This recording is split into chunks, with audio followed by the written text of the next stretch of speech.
Hey guys, week 7, we're here. Praxia of speech.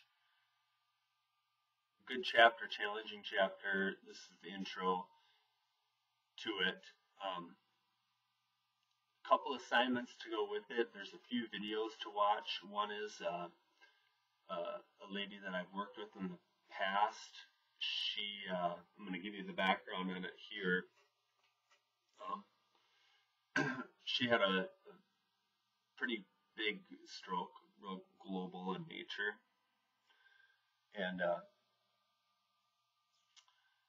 worked with her for about 3 months before she had to move home.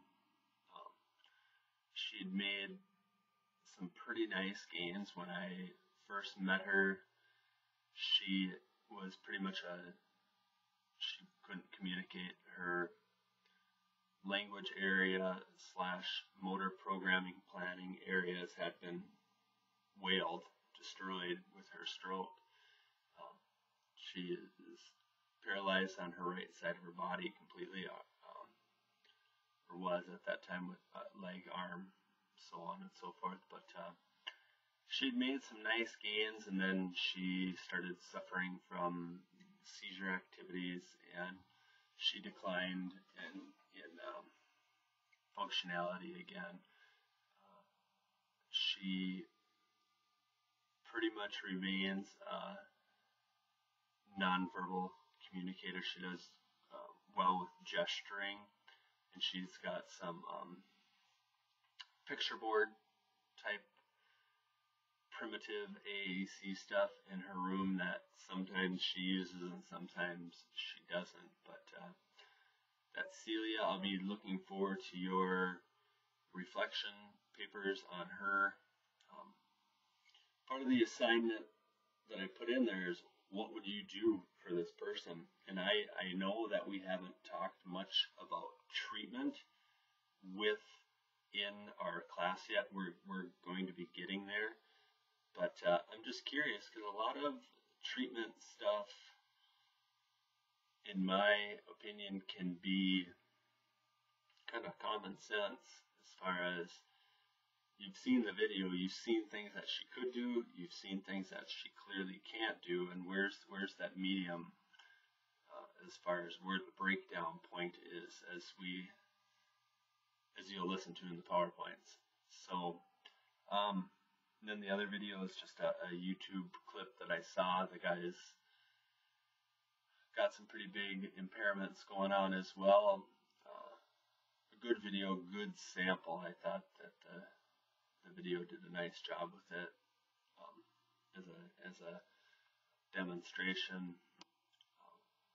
You get your perceptual listening quiz as well. There's only 3. I believe I put 3 case studies on there. Make sure that you're doing the best you can to really focus on what you're listening to. This chapter, like all the other chapters, has really good tables within the textbook that kind of pair what you're listening to. Make sure that you're taking notes on that, mental notes and physical notes, I guess. And this is the part that's important for you guys, maybe more so, is next week is MEA break that starts on the 16th and the 17th. So the plan, and I'll probably try to put this out on email too, but the plan is to finish this week of apraxia, and then the following week there's not going to be a new topic. It's going to be a week in review, where you guys are going to be responsible for going back through and looking at the notes from the class, the PowerPoints, listening to some of the samples, and the intention is to have a test, a cumulative test over the MEA break. Should have the full week really to review the textbook. It is going to be a lot of information for a test, but I promise you that I'm not going to be trying to trick you on how I write the questions on the test. It is going to be important that you're reviewing through the notes and the PowerPoints, because I will put a time frame on the test this time. But I'll send you an email later this week as far as what the test is going to be looking like to help you guys be better able to prepare for the coming test. So, apraxia speech, just in it's kind of weird that it's a summary, but I usually do these videos after once I have everything else up on the content page. But apraxia of speech it's an interesting phenomenon. Some people don't even think that it exists. My opinion is that the science is pretty clear that it is a real disorder.